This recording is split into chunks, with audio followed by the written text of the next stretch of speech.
खुशियों का ये मौसम प्यारा सा, नव वर्ष प्यारा सा, ये उत्सव उमंगों तरंगों भरा।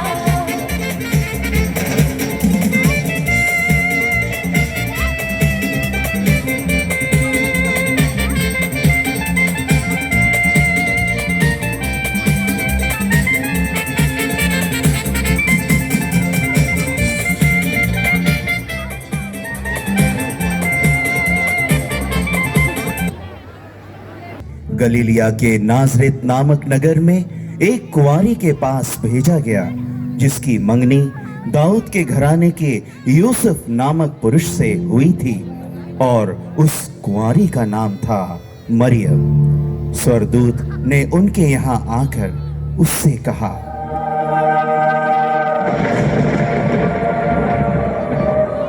प्रणाम प्रभु की कृपा पात्री, प्रभु आपके साथ है। वह इन शब्दों से घबरा गई और मन में सोचती रही कि इस प्रणाम का अभिप्राय क्या है। तब स्वर्गदूत ने उससे कहा, मरियम, डरिए नहीं, आपको ईश्वर की कृपा प्राप्त है। देखिए, आप गर्भवती होंगे, पुत्र प्रसव करेंगे और उनका नाम ईसा रखेंगे।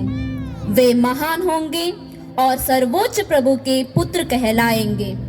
प्रभु ईश्वर उन्हें उनके पिता दाऊद का सिंहासन प्रदान करेगा।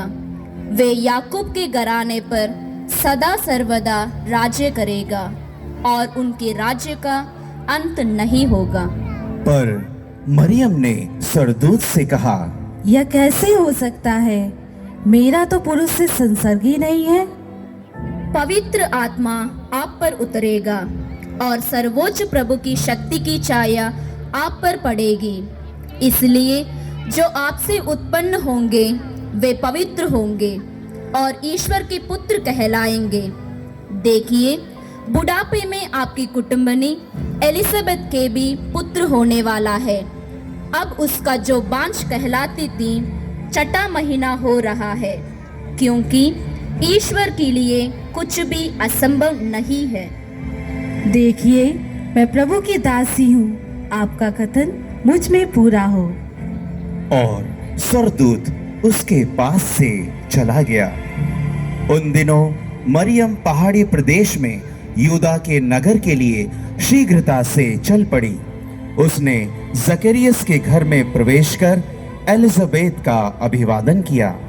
जो ही एलिजाबेथ ने मरियम का अभिवादन सुना, बच्चा उसके गर्भ में उछल पड़ा और एलिजाबेथ पवित्र आत्मा से परिपूर्ण हो गई। वह ऊंचे स्वर से बोल उठी, आप नारियों में धन्य हैं और धन्य है आपके गर्भ का फल।